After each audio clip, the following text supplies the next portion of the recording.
And thank you for joining us. We are here today for the Rape of Recy Taylor live town hall, a conversation on the legacy of Recy Taylor, the disproportionate discrimination faced by survivors of color, and why it is important to be a vocal ally against racism and sexual assault. We are honored to offer this town hall during Sexual Assault Awareness Month, and as a fitting close to the social impact campaign for this film. My name is Melissa C. Potter, and I'm head of social impact and communications with Odyssey Impact. If you're wondering, who is Odyssey Impact? Well, we're an interfaith media nonprofit driving social change through innovative storytelling and media. We connect faith and secular communities, and we're so happy to have you here today. We co-produced the documentary film, The Rape of Recy Taylor, and spearheaded its impact campaign. This film highlights the legacy of physical abuse inflicted upon Black women by examining the story of Recy Taylor, who in 1944 bravely identified her white rapist in racially segregated Alabama.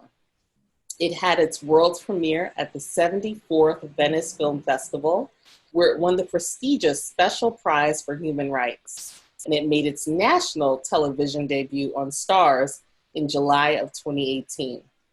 Odyssey Impact is proud to bring you programming like today's town hall in collaboration with our partners. It is with the support of our friends like you that we can continue our mission to drive social change through innovative storytelling and media. Please consider a donation in honor of May 5th's Giving Tuesday. You'll find a link in your Zoom chat for more information on how you can play a significant role in fostering compassionate conversations and so much more. We're delighted to present today's town hall with our valued campaign partner, the NAACP's Youth and College Division. I am pleased to introduce my co-moderator, KYRA Mitchell, chair of the NAACP's National Youth Work Committee and a student at Eastern Michigan University. We are honored to have their partnership, along with our esteemed panelists who are all working to bring greater awareness of sexual assault to faith and secular communities. A special thank you to Carrie Walls, president of the Indiana NAACP Youth and College Division, and also a Purdue University student who serves as today's chat moderator. Carrie will be watching all questions as they come in, and we want this to be as interactive an experience as it can be for a convening of so many. Thanks, Melissa. I'm happy to share that Odyssey Impact joins the NAACP Youth and College Division in celebrating the end of the Social Impact Campaign for the Rape of Recy Taylor and in honor of Sexual Assault Awareness Month. The NAACP had a critical role in Recy Taylor's fight for justice, and we are pleased to be co-presenting this town hall. On behalf of the NAACP Youth and College Division, we would like to thank Odyssey Impact for their leading effort to shed light on the untold story of Black women survivors of sexual assault and violence. Last year, over 800 youth and college members had the opportunity to see the documentary, and it has inspired youth leaders all across the country to join the fight to end forms of sexual violence. We are so grateful for our panelists today: Nancy BUIRSKI, Director of the Rape of Recy Taylor; Jewel CADET, Director of Programs at the Center for Anti-Violence Education; Precious Freeman, Executive Director at the G.W. Carver Interpretive Museum; Reverend Dr. JACQUELINE LEWIS, Senior Minister for Public Theology and Transformation at Middle Collegiate Church; Jane Manning, Director of the Women's Equal Justice Project; and Frank Walker, Youth Council Advisor for NAACP Collier County and Florida Southwestern State College. We are especially pleased to have Frank on as a panelist, as he is Recy Taylor's great-grandson. Thank you so much for that, KYRA. Nancy, can you share with us what compelled you to tell this story and what you envisioned for the film's social impact campaign? I'm happy to, and I want to thank everybody for joining us today, and especially Odyssey Impact for being such a wonderful partner on this film, as well as the NAACP. I read about Recy Taylor in Daniel McGuire's book, At the Dark End of the Street, And I was immediately struck with how chronic and ubiquitous these sexual assaults were during the time of Recy Taylor. This took place in 1944, but certainly it had begun well before that. I mean, it goes back to days of slavery, and has continued well after. But Recy's story was a very important one, primarily because Recy Taylor had the courage, she had the bravery to speak up after her assault. And so many other women were inhibited and found it impossible to do that. So her story immediately became very relevant to the conversation we're having today about women who are able or unable to speak up. And we understand both points of view, but her story became very important for us to tell. It was also emblematic of so many other women who were assaulted during that time. It was very important to tell the story in that vein, that it was most importantly Recy's story, but not just Recy's story.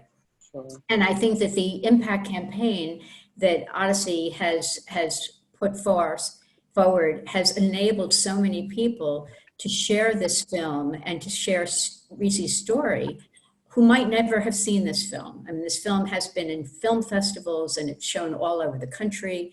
It's now on Stars and numerous platforms for streaming, but there's still so many people that don't have access to these kinds of documentaries. And that's why the Social Impact Campaign has been so vital for spreading the message of Recy Taylor. Well, thank you for that, Nancy. And we are so appreciative of you and also the family of Ms. Recy Taylor for allowing us to do this important work. We're also pleased to have a number of our Impact Campaign partners join us in today's town hall who've actually hosted screenings of the film. And during the campaign, we had the specific intention of engaging the community around Abbeville, Alabama. Precious, can you tell us why it is so important for the G.W. Carver Interpretive Museum to share Recy Taylor's story and how her legacy has impacted your community? Yeah, so I think the thing that was the most impactful is that it's very close, the location. Even watching the documentary, people in the group, the two groups that we did, they actually knew some of the families that were featured. And so I think that would resonate with the crowd a little bit differently than it probably would in other places. Also seeing the way that her family still advocates for her, even after her death. I think it's hope. It causes people to be filled with hope, that they can speak up, that their families might actually come around them and fight for them. And you're seeing their family, you're seeing her family still walking around doing that. A lot of them came to the first screening. She had cousins here. Obviously her brother came.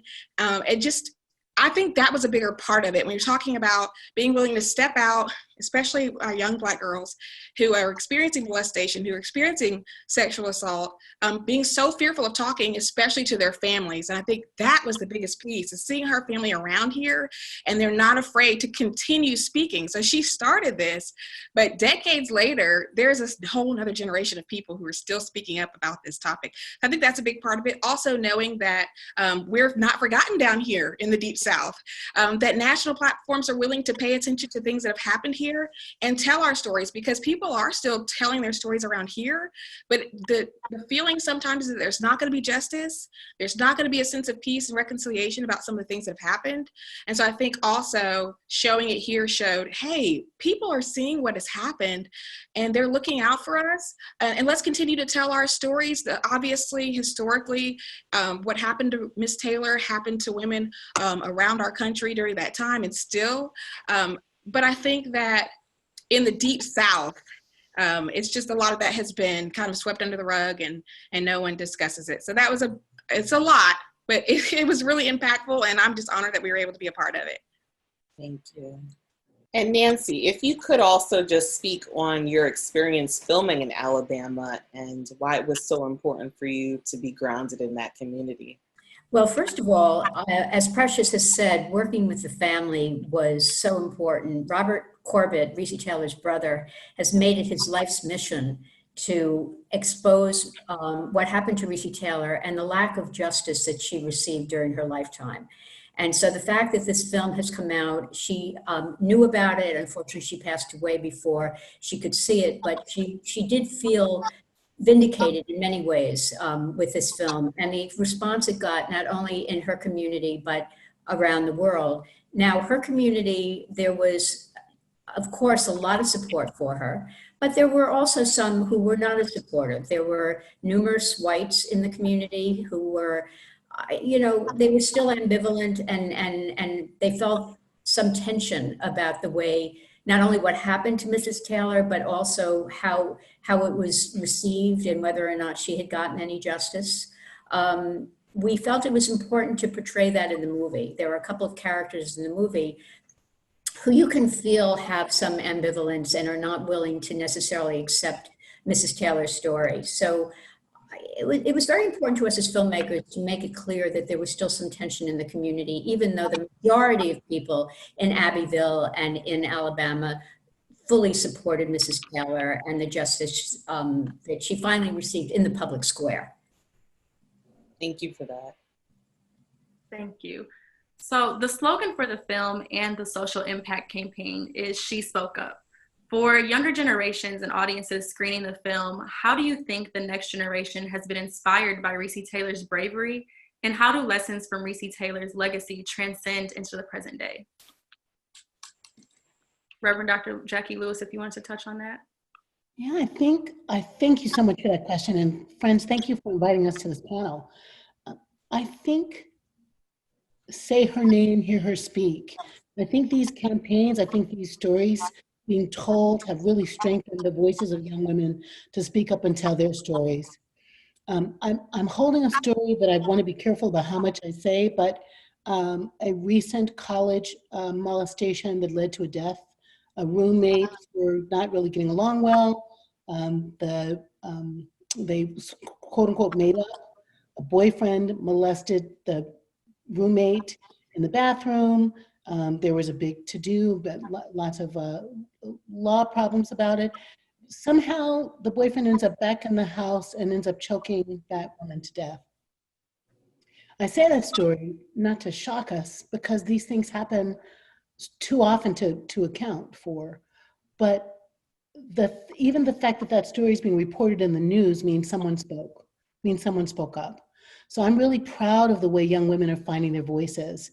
And I'm really proud of the way communities are surrounding young women with support and powerful allies, so that they know that their truth can be believed and can be heard. And our silence, Mrs. Taylor breaking her silence is the only way we survivors, I'm one also, will survive. So I'm just wanting to say, thank you for all of the young women who are finding colleagues with whom to tell their stories, counselors with whom to tell their stories, people of faith, nurses with whom to tell their stories, so that they can be liberated and there can be justice. Thank you for that. The rape of Recy Taylor highlights Recy Taylor's bravery and activism that it inspired, and we know her story continues to inspire people today. Frank, as her great-grandson, can you share more about who Recy Taylor was as a person and what her legacy has meant to your family? What her legacy have meant to our family? My grandmother was a forgiving person. She forgave because she was very, very involved in the church. And not only her, but our entire family is brought up in the church and faithful in the church. And she always said she wanted to go to heaven. And in order to go to heaven, you have to forgive. So that was her motto to us. Don't ever hold a grudge. Don't ever look at someone as they're disgusted. Always forgive them. You may be upset right then and there, but forgive. In order to go to heaven, you have to forgive. And that's the thing that she always taught us, and how to love. My grandmother, she loved her entire family. She raised my mom and she raised my grandmother. My mother was killed in a tragic car accident, and my grandmother Recy raised my grandmother and my mother. And during the time of living with her when I was young, she always taught us how to be respectful, how to look out for one another, never fight with your family, always love your family because tomorrow's not promised, and that we need our business right on this side before we get to the other side. And she always told us, and her siblings, her brother, my uncle Robert, and her two sisters, just always love. And it may just be a phone call, just call and say I love you, or hey, I'm checking on you. That's what her legacy was to us, just to love each other and always to forgive. Thank you for that, Frank. That's what really resonated with me as I watched your great-grandmother's story. With that, I'm just wondering if there is one word or something that might come to mind as you think and encapsulate her connection to her faith and her faith community. Her connection through faith was her being in the church. That was her faith, basically being in the church. And she, how can I put it? She always had that, it was just always being in church. That was what her faith was to us, just having faith in God and knowing that everything is going to be okay. It's beautiful and meaningful, and something I think that we all should adapt, especially in today's times. Yeah. What do you think, Dr. Lewis, that the role of faith can do as a tool for healing those impacted by sexual assault? And what do you think the role is of the church in particular in helping to prevent sexual assaults? Thank you for that question, Melissa. You know, I think churches have to examine our theology. When we are, I'm going to say in the Black church, but in all churches, often our theology is very male dominated. Our image of God is male. Our language is male. We have to know that little girls, the young women, take that deeply inside their souls, and they feel left outside of that. Dr. King would say there's something about thingifying people. You know, if the men are like God and the woman caused the apple bite and, you know, on the sin, and that, then our little boys also begin to think of women as objects, and they don't think of them as godly as men. They don't think of them as powerful as men. They don't think of them as beloved as men. So I think it's really important very early on for the church to say, let's teach our little people to love and respect each other. Let's remind people, in the image of God, male and female, God created them. We would say now, non-binary God created them. And if each of us has a divine spark, then each of us needs to be cherished and loved. And that is the way we begin to respect one another. No means no. We believe what women say. We cherish them because love requires that. I think that's one. And two, when women are violated, when anyone is violated, but when women are violated, the church still shames the women. Sadly, too often we shame the woman. What did you do? How did that happen? You know, why were you fast? That kind of thing. We have to really be careful to understand that that's a double trauma then, that the woman is molested, violated, and then also shamed by their church community. You know, what would Jesus do? That's not what Jesus would do.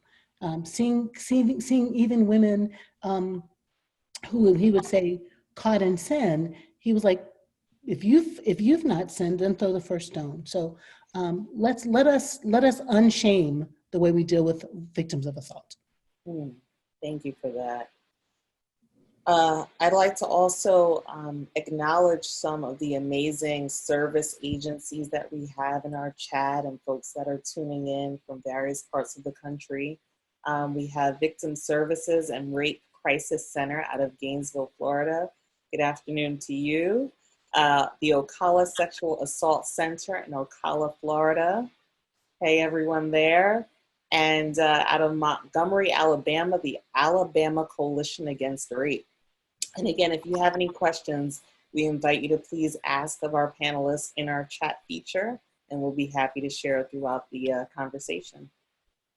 Thank you. So racism and sexual assault, we see a historical legacy of gender-based violence perpetrated against victims of color. How did race and gender bias prevent Recy Taylor from obtaining justice? And what is the process like for victims of color seeking assistance from the justice system now?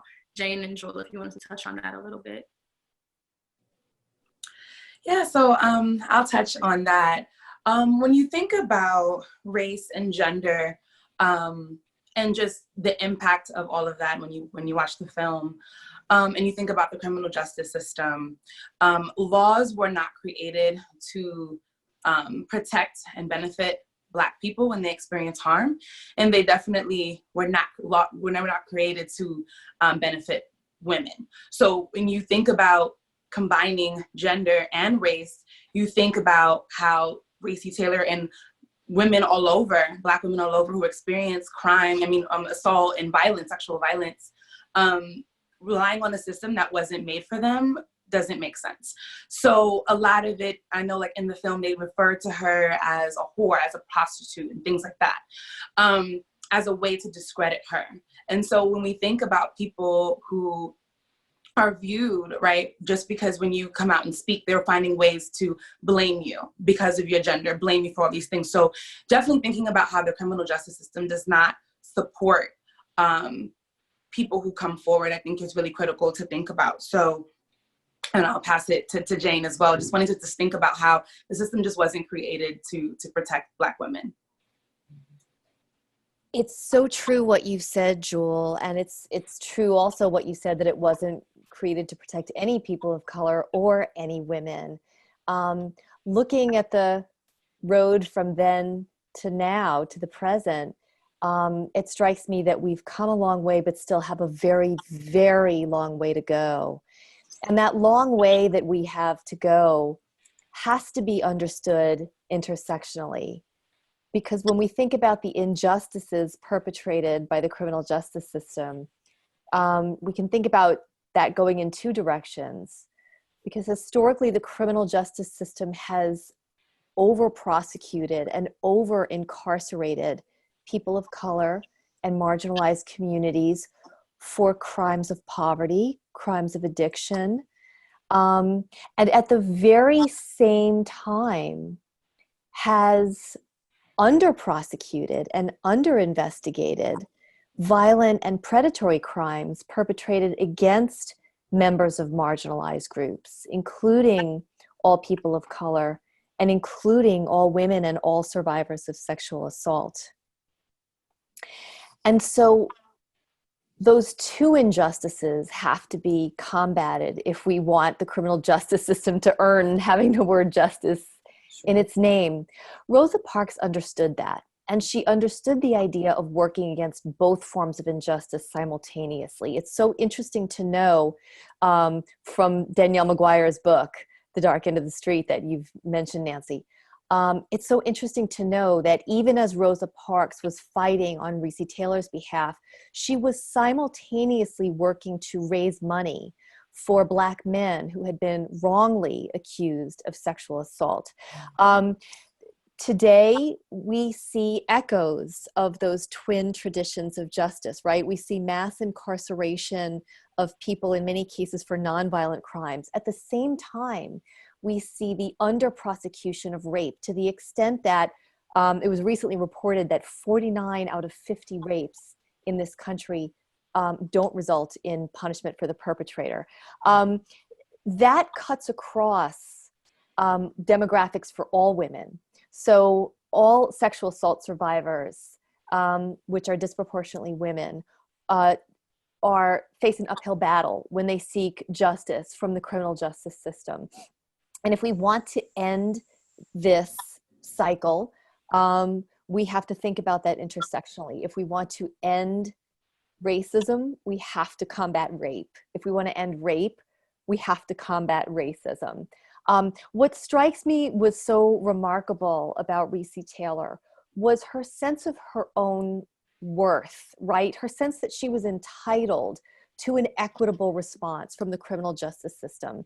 And in that, she was supported by her family, by her community, and by Rosa Parks. And I wish for us today to proceed with that same sense of entitlement, that it's not too much to ask for, that a criminal justice system that has never worked as it should for women, has never worked as it should for people of color, could be made accountable to us as citizens of a democracy, could be reformed in ways that would turn that system into an instrument of genuine justice. And the reason I think that this panel is so important is because as we look for role models in that process, it was really Recy Taylor and Rosa Parks who led the way.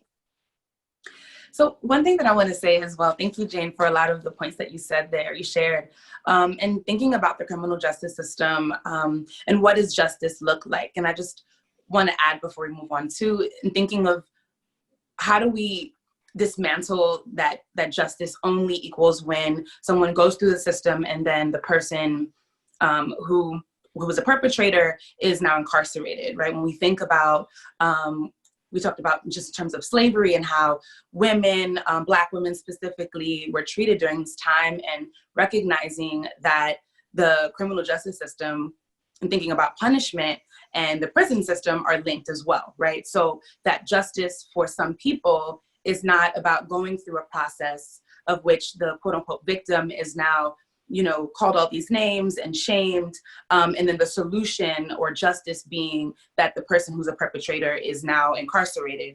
But how do we think about community-based solutions? How do we think about community-based justice, right, outside of the prison system, which is inherently, you know, modern day slavery as well? So just wanted to share that, as well as offering a different form of what justice can look like for sexual assault survivors. Thank you for that, Jewel. And I think in touching on community, we actually have a question from our audience that's relevant to that point. Tony Porter from A Call to Men asks, what do you see as a role for men in preventing and speaking out against sexual violence? And how did men in particular show up for Ms. Taylor, whether her church brothers, family, and the like? And I toss that to our panel if anyone would like to address Tony's question. I'll answer that. I know Tony personally. Hi, Tony, from A Call to Men. And I think that men play a very critical role when we think about being an ally towards sexual assault survivors who are women. One thing that we see in there in terms of her brother, you know, definitely speaking out against that, different people in the community. I think believing Black women is one way that men can be allies, and not gaslighting and saying, well, maybe you shouldn't have been there at that time, and maybe you shouldn't have wore that, and maybe you shouldn't have, you know, just really believing Black women, I think, is really critical. Speaking out when they see something that isn't okay. And I know Tony Porter speaks a lot about how a lot of men, you know, may not be the ones who will be the one actually doing the assaulting, but the little things that aren't really little play a role, right? So that means, you know, when you're at a family dinner and an uncle or someone makes a comment about a woman's body, you know, or, you know, how do you check those moments? And recognizing that those things that people may seem as little is part of a larger issue, is part of the issue, is part of our rape culture, right? So all those little pieces form a bigger piece of culture. So I definitely think that speaking out about it, regardless of what the consequence could be, and then checking people within your immediate community is really important. But then, like, just really tying it back to believing Black women is really the best form of allyship. May I speak to this as well? One of the things that we discovered in our interviews with Robert Corbett and Alma Daniels, Recy's sister, was how important their father played, how important a role their father played. Their father gave them all such strength. There was never any embarrassment on his part. There was never any shaming, which I know sometimes fathers do feel uncomfortable when they discover what happens to their daughters. He was angry. He believed in his daughter. She had such strength from him. The other thing that I think we need to think about is the role that men play in the criminal justice system in general. The fact that Recy Taylor was not indicted, her rapists were not indicted twice, was partly because a lot of the men who were sitting on those grand juries were probably complicit or culpable of some of the same crimes. And it's very, very important for men to understand that very often it's the men who are going to be making these decisions. Fortunately, we're living in a day and age where there are many, many more women involved in the criminal justice system, but there are still many men who are weighing in on the rights and wrongs of what happens. And I think we know for a fact that she probably would have gotten justice a lot sooner if there weren't so many people who were part of that community who felt either complicit or part of a tribe that they had to protect. Another question that we have from our audience coming from Joan Capel out of NYC. Her question is that reports have indicated that gender-based violence has been impacted by COVID-19. Do you think that the progress that has been made will suffer a setback? I would say, KYRA, that, and to the one who asked the question, I think COVID-19 is showing the underbelly of lots of our problems that are not resolved, that we are seeing poverty more clearly, we're seeing imbalance of power more clearly, we're seeing sexism more clearly, we're seeing police violence more clearly, we're seeing capitalism more clearly. I think this kind of trauma, if you will, shows the best of us and the worst of us. And so I do think we should expect to see a rise in violence, period, a rise in violent crimes, and sex crimes are violent crimes. And the ones who are vulnerable won't be just women, it'll be queer people, trans people, young people. So how will we guard our vulnerable people most? Older people, how will we guard them? Thank you for that, Dr. Lewis. So while racism and sexual assault are topics that we all know are difficult to discuss and digest, during the social impact campaign for the rape of Recy Taylor, the film served as a great entry point for these discussions. Why do you think it's important to use art in particular to uplift important social issues such as racism and sexual assault? Nancy, as filmmaker, I'd love for you to chime in. Well, film and art in general, but film in particular, is a common language. It's something that we all share. And we may not all be reading the same books, and we may not all be in the same discussion groups, but this film can travel and reach so many people. It also creates a safe place for people to digest this material. And it's a hard story to tell, and it's a hard story to process. So we found that many people came to this film, sometimes apprehensively, and discovered that they felt safe while watching it. And the ability to be able to talk about it after, which is what was so important about the Impact campaign, was critical. I mean, I know there are a lot of ways you can see this film by yourself, watching it on Stars, streaming it, whatever. There's nothing like seeing it in an audience where you can share your responses to this film. So we're really proud that this film has had that impact. Having sat in many screenings, I duly agree. And I'd like to add also the screening that we hosted, the first one, we had a live stream going. And so it buffered a few times, which I was cringing to the point I thought I was going to implode. But we actually needed those pauses. Mm-hmm. And I wonder how I ever could have had that conversation in our Black History Museum without the film. Not just the topic of sexual assault, but also the injustice that happened down the road. And knowing that people in the room were familiar with some of these characters, I could have never just said, hey, we're going to have a talk about this thing that happened, down the street. I don't know how we could have even started the conversation without this wonderful piece of work that you guys have done. And also, we use art shows here at the Carver to do the same thing. I think that all forms of art kind of roll away the stone and pull back the veil so that we can have tough conversations, even with our children, especially little girls. I really think that Recy's story being told the way that it's being done so well is a chance for girls to see that, again, my dad's going to believe me from the second that I tell him. Mm-hmm. Maybe that's just wishful thinking, but but to not have that fear, it kind of takes an obstacle or a barrier away. And so you imagine, like, maybe my dad will sit on the front porch with a gun forever now, and he will not play, and my brother will advocate for me, and the family has just inspired me so much.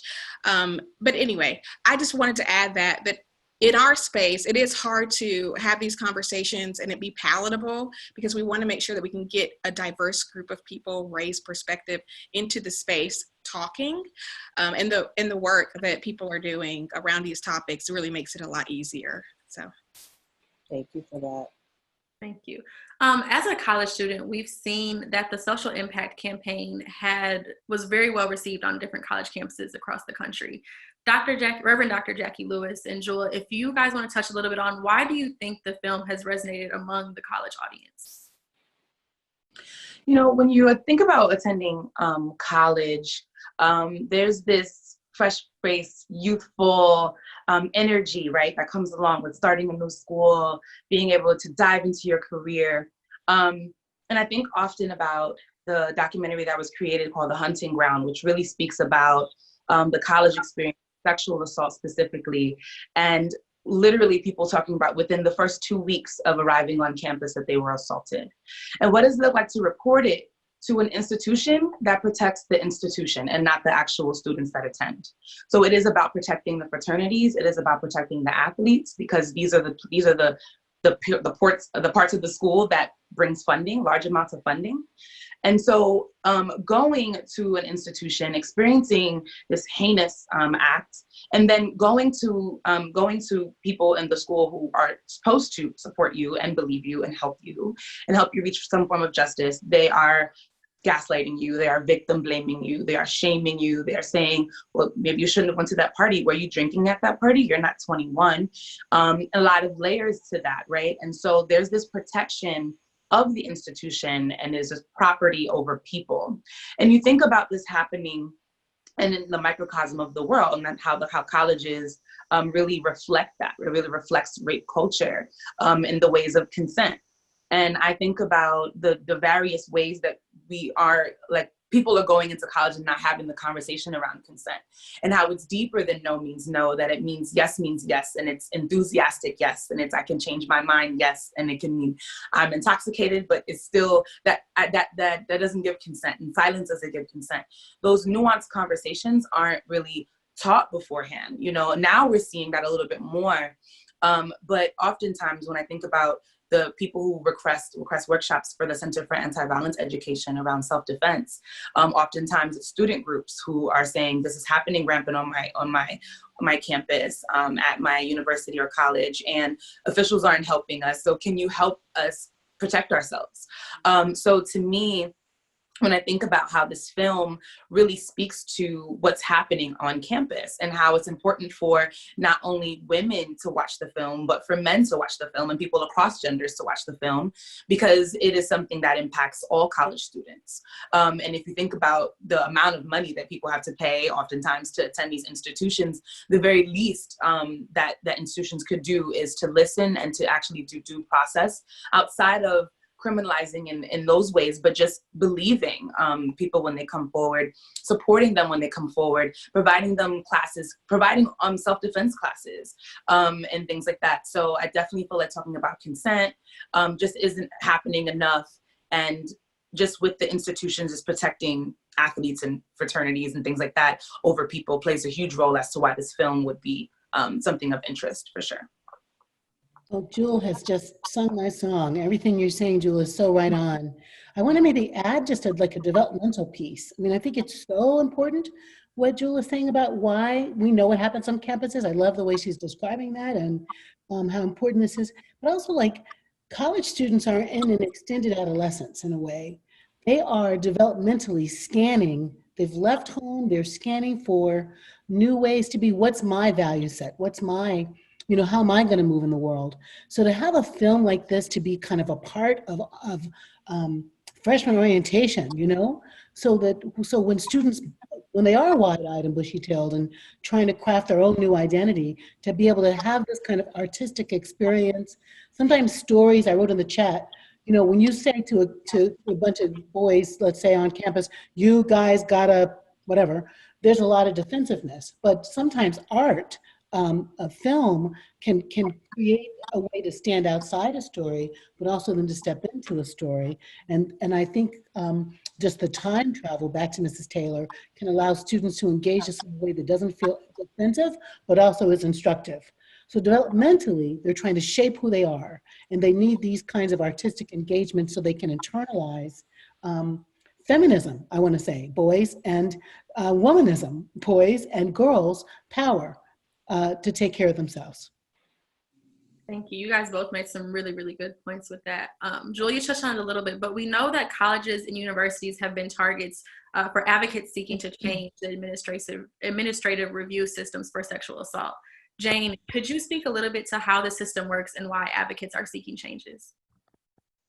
Absolutely. Well, films like The Hunting Ground and a wave of student activism have exposed some of the deep flaws in the campus response to sexual assault, which has a lot in common with some of the flaws in the criminal justice response to sexual assault. In both cases, you have officials who have an incentive to undercount the incidence of sexual assault, and who play out that incentive by choosing to disbelieve survivors, even when all the surrounding facts support the survivor's credibility.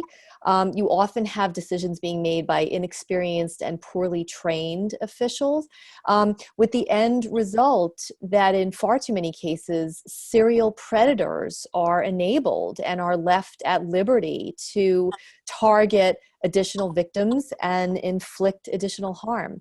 Another thing that both the criminal justice system and the campus justice system have in common is that in both cases, the Obama administration took a really active, proactive role in identifying both of those systems as complicit in gender bias, right? So, and treating that as a civil rights issue. So the Obama administration played a really groundbreaking role in pushing and even forcing campuses to take sexual assault seriously by using Title IX, right? An equal opportunity civil rights statute within the educational world. Similarly, with criminal justice, the Obama administration investigated the under-prosecution of rape in some of the very same Justice Department investigations that looked into the over-aggressive policing of people of color, right? And they identified those twin injustices of over-policing and under-investigation as a deprivation of equal protection and a civil rights issue. Also, in both the case of campus justice and criminal justice, there is a vital conversation going on about what justice looks like, right? As Jewel referred to, there are people who have real questions about the role of the criminal justice system. I will say it is my own belief that we need a criminal justice system as one part of a larger societal holistic response to sexual assault. There are people who need to be stopped by that means, by means of the criminal justice system, from inflicting additional harm. But what we really want ultimately is for a more holistic response that focuses on prevention, that focuses on youth education, on what Reverend Dr. Jackie Lewis referred to as, exposing young men and boys to feminism and connecting them with feminism. That kind of prevention and healing response is what will ultimately lead to a better future for the next generation.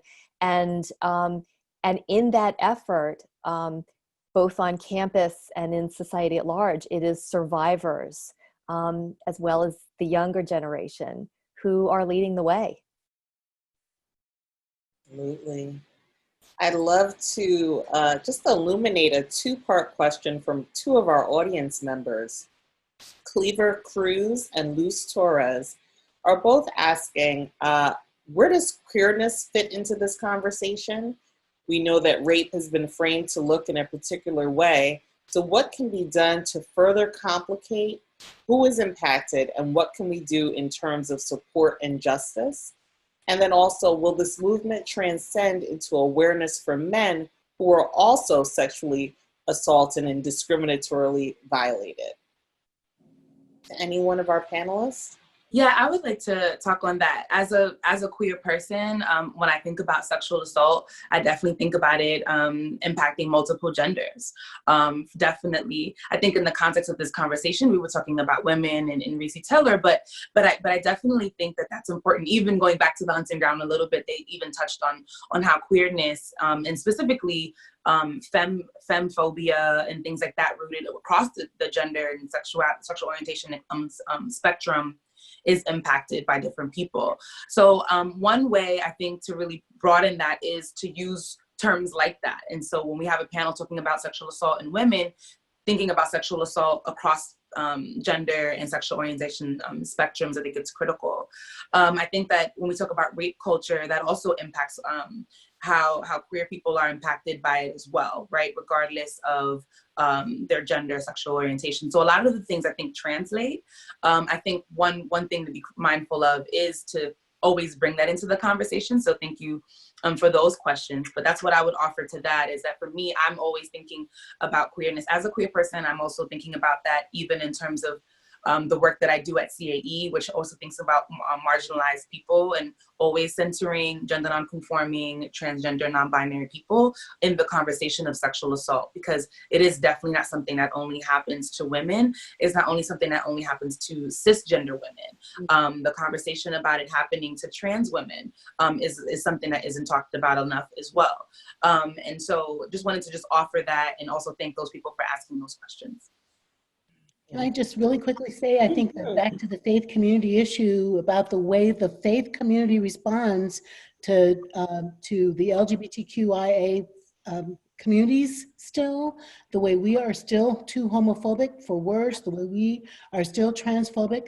Our attitude about gay and trans and bi bodies, our attitudes about non-gender conforming bodies can create a culture of violence toward all of those folks who are so-called, non-gender conforming sexual minorities. We, faith people, have to know that we have a lot of power to shape a context of love and acceptance, or we have a lot of power to create a context of violence and mistreatment. Thank you for that, both. A few of our audience members have actually taken note of the beautiful artwork behind you, Precious. Timberly Whitfield is wondering who the artist is of the painting of Recy and whether it's part of a series. So the painting actually was a part of us getting y'all's attention. I think it was somewhere in the mix in there, so I felt it would be right to have it here. The artist's name is Lynthia Edwards. She's based in Birmingham. She actually uses art as a form of therapy for youth who are incarcerated in Jefferson County. There's not a personality like her. You would love her. It was a part of a show called Southern Styled Black Gal. And when you walked in, it was Rosa Parks painted on a quilt. And then this piece, which is called Recy Speaks. And it was a part of us beginning that conversation here. We printed out a ton of information about Recy Taylor and her story and actually installed it next to the artwork. And then we brought it back for our screening, and now it's going to be here in Dothan forever because I purchased it because I'm obsessed with it. But her work is phenomenal. You would love the pieces that she does. She really focuses on Black women and especially Black girls. She'll paint pictures of them in just everyday after school clothes, and that's the piece, it's just everything about us being beautiful. So anyway, Lynthia Edwards, I can't talk about her enough. Thank you, Precious. And before I toss to KYRA, if you wouldn't mind just typing her name in our chat box, because I know so many of us would love to follow up and learn more about her work. In light of the COVID-19 pandemic that we're currently experiencing and the current practicing of social distancing that we all should be adhering to now, there are many victims of sexual assault that have been isolated. Jane and Joel, what do you guys think next steps are in supporting them during this time? Well, when you think about victims of sexual assault, domestic violence, I also want to talk about that as a link in terms of what's happening right now. Someone asked a question around COVID-19 and think about people who are home right now. And there are a lot of people who are sexual assault survivors and domestic violence survivors, and it's linked. Oftentimes, we are isolated with our abusers. And oftentimes our people who are abusing us in terms of sexual assault are not people outside of the home.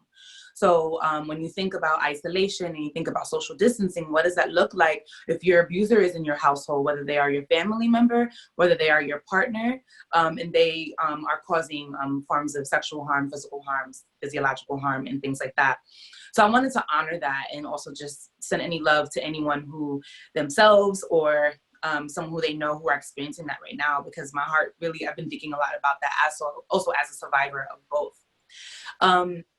In terms of isolation, I think it's really critical. I was talking to my coworker, Danae, about what does isolation look like in a world where, especially like being a New Yorker, everyone's kind of hustle and bustle on their way, on the go. But how important is it to be connected to our neighbors? And how important is it to be tuned in with their lives and to know what's going on with them? So if you know that they are a survivor of sexual assault, domestic violence, how do you check in on them? How do you help create a safety plan with them?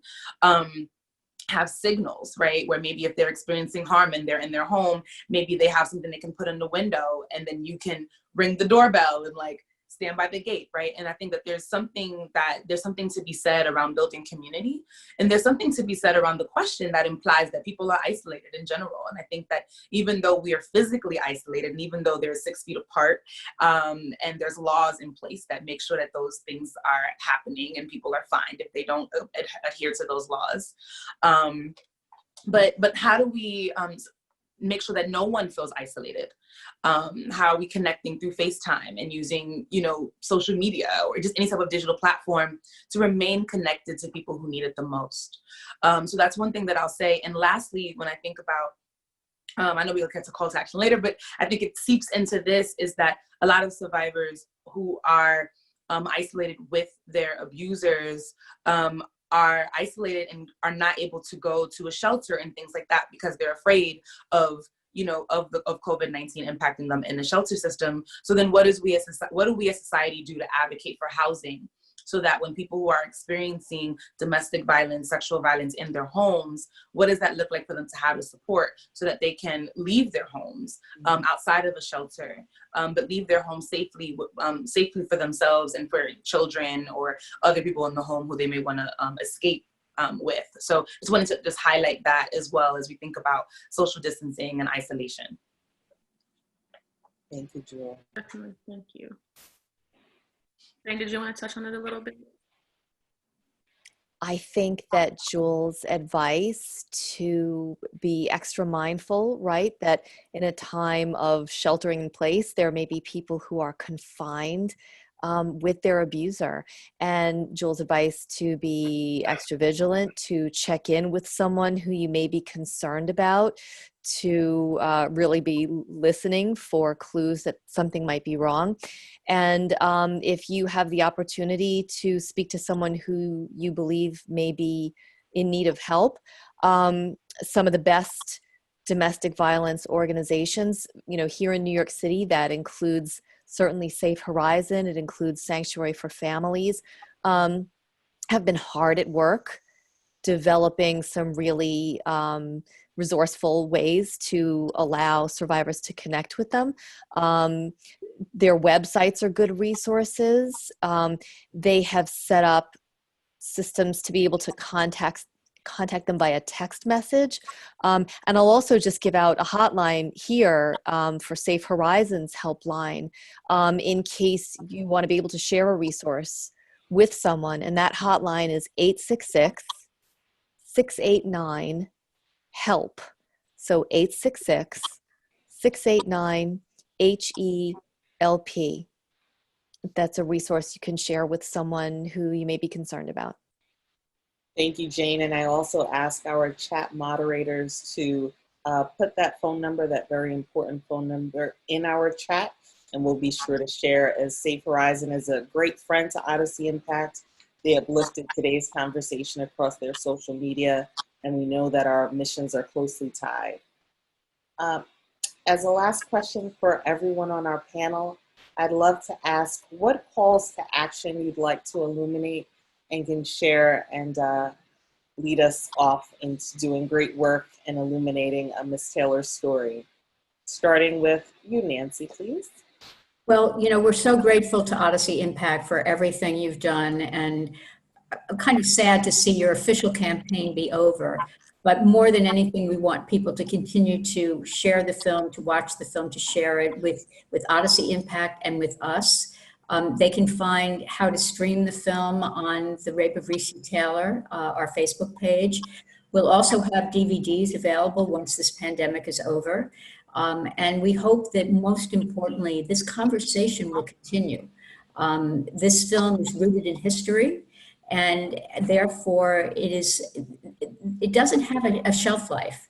This is a film, and Recy Taylor's story should live on, and it is a very important legacy. So from my point of view, I want to see that legacy continue, and for everybody to stay involved in these issues. Thank you. Jane? I read a wonderful column recently which said, whatever your cause is, you have to also make voting rights your cause, right? So my call to action is to vote your ideals, to vote for public officials who have a good record of combating violence against women and gender-based violence, but also, whatever your cause is today, your cause also has to be voting rights. We live in a time of voter suppression. And so whether your way of contributing means supporting Stacey Abrams' organization, Fair Fight, or registering voters, or doing get out the vote work, that's my call to action, is to make yourself a survivors' rights activist, but also a voting rights activist. Thank you. And I'd like to go to Frank, Dr. Jackie Lewis, Jewel, and then KYRA. Thank you all for allowing me to be part of the panel. And I thank Nancy and Danielle McGuire for all that you have done for our family. And I just want to leave you guys with, if you know Recy, she'd always say, walk with me, and always sung the song, Walk With Me. So our family, we always play that song, and you can go on YouTube and type in Recy Taylor Walk With Me, and you'll see her singing that song in the nursing home, and it's very touching. And I'm also happy and to be a part of the NAACP, and I thank the NAACP for all they are doing and continuing to do. I think my chapter, who's online, which our president for Collier County branch, Vincent Keys, and his lovely wife, Diane Keys, our area director, and my aunt, Irene Williams. And I thank you all so much for what you're doing. Thank you. I'm just so grateful for this conversation, to have been a part of screening of this very important film. My call to action, I think, is like, let's all be historians. Let's read and remember and not forget. Let's tell our children these stories, and let's get our children to tell their children these stories. Stories of resistance and resilience, stories of tenacity. I think Black history can't be relegated to February. Rosa Parks can't be relegated to the bus. There are so many really important lessons to be learned from these two women, and from Black history, and from the resilience and fight spirit of women, survivors, and of course, yes, also trans and gay and bi and trans, but yes. But I'm talking particularly now about Black history. Be historians, America, because this is all of our history. Thank you, Dr. Lewis. Jewel, KYRA, and then of course we'll end with Precious, who stepped away from a very important moment in her own life to be with us here today. So we'll end on that uplifting note. Okay. When I think of a call to action, I'm always like, every day we should be acting, right? We should be doing something every day. And if you think about rape being an unspeakable crime, we need to change that, and we need to speak about it. We need to speak about sexual violence. We need to speak about sexual assault. And we need to create a culture of consent. We need to understand that this rape culture that we are in, we are all responsible. And I know you mentioned in terms of the queer community, and I want to highlight that again, everyone is a part of it. So when we think about this fight and speaking out, and being an upstander, which CAE talks about in terms of active bystander intervention. We're all a part of it, everyone, whether you were a victim of it, a perpetrator of it as well, like a past, everyone is a part of the conversation. And so a call to action would be to speak about it, to make the unspeakable speakable, and to educate yourself. I love that. I love what you mentioned in terms of historian, and not like the self-proclaimed historian that was in the film who was saying some things that was very alarming. Exactly. But to educate ourselves, and working at the Center for Anti-Violence Education allows opportunities where we create workshops where we talk about consent, and we talk about what does it mean, or like I mentioned, in terms of isolation and social distancing, and people who are with people who they need to de-escalate and get away from, essentially, but they can't. And so educating yourself, and feel free to check out our website. I'm going to plug for CAE because we have a lot of different workshops that we offer. And we're doing it digitally now since we are not able to be in person. And so I definitely think educating yourself, speaking about it, acting every single day, and recognizing that it isn't a conversation that is only for women, not only for Black women, but people across the gender spectrum and people who are cross-sexual orientation as well. Thank you. Just echoing a little bit of what Jane said and Jewel, you just said, as you guys see, my shirt says vote. It's definitely important to vote, definitely making sure that we're getting out not only when the federal and presidential elections come out in November, but voting in all of those elections that are taking place, because the people that are close to us on the state and local level are the ones that are making a lot of these daily changes that are impacting us the most. I think when people think of elections, they tend to only think of the presidential elections, but there are so many more elections that are important. All elections matter, all votes matter. When it comes to it, thinking of pushing those actual policies that can help protect victims, making sure that our voices are heard and we're being listened to, implementing those different things of consent training and education on those college campuses, because like it was mentioned earlier, something that's lacking.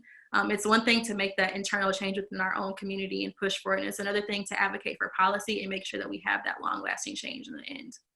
Mm-hmm. Thank you for all of the great words everybody said, but definitely make sure you vote, make sure you push for that policy so we can make sure that it's implemented past our time in whatever areas that we're in. Thank you, KYRA. Precious. So the big moment that she's talking about is that I had a whole baby last Monday. My fourth child, her name is Joy. And it's interesting because I don't even tell people often about it, just because they become nervous, like as a woman, oh God, she had a baby. Can she participate? Can she do? And that really, that's a whole nother town hall. Okay. Yes. You guys need to but the call to action that I had, it's really about Black history. That's why I was up here like, yes, I was going to get up, start doing the Running Man with you. Don't do that yet. Look, a lot of Black families migrated from the South. And my call to action is to remember us. Remember the South. I'm going to speak up and advocate for our people down here as much as I can. Search for our stories. This film, it's been such a blessing. But I would encourage artists of all kinds to search for our stories and tell them in the way that you're uniquely created to tell them. And then when you do that, please reach out to us. So this is our shameless plug. If you go to GW Carver, girl, thank you, Jewel. If you go to gwcarvermuseum.com and just click on art shows, let us know about your work. And we would love to share your story here. Again, because I'm in a place where these are tough topics. You would think, well, you're in Alabama, it's a Black History Museum. It seems like it would be natural, but we need help. Again, rolling away the stone, pulling back the veil. It's still super tense down here.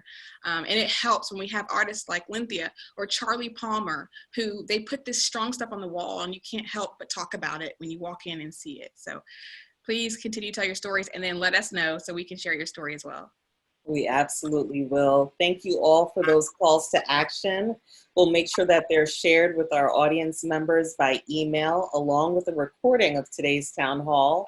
We also want to encourage you to continue sharing Recy Taylor's story by hosting a virtual screening of The Rape of Recy Taylor to educate your community on sexual assault. If you're interested in hosting a screening, information for doing so will be shared in the chat. In addition, this chat will have a link for completing a survey. We would sincerely appreciate it if you take a few minutes to complete the survey and help inform us of your experience with us today. At Odyssey Impact, we believe that film has the power to change awareness, attitudes, and drive viewers to action. We hope that today's town hall has illuminated many pressing issues, and we look forward to continuing this conversation.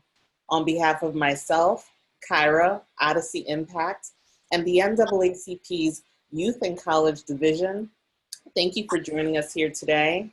For more information, please visit odyssey-impact.org.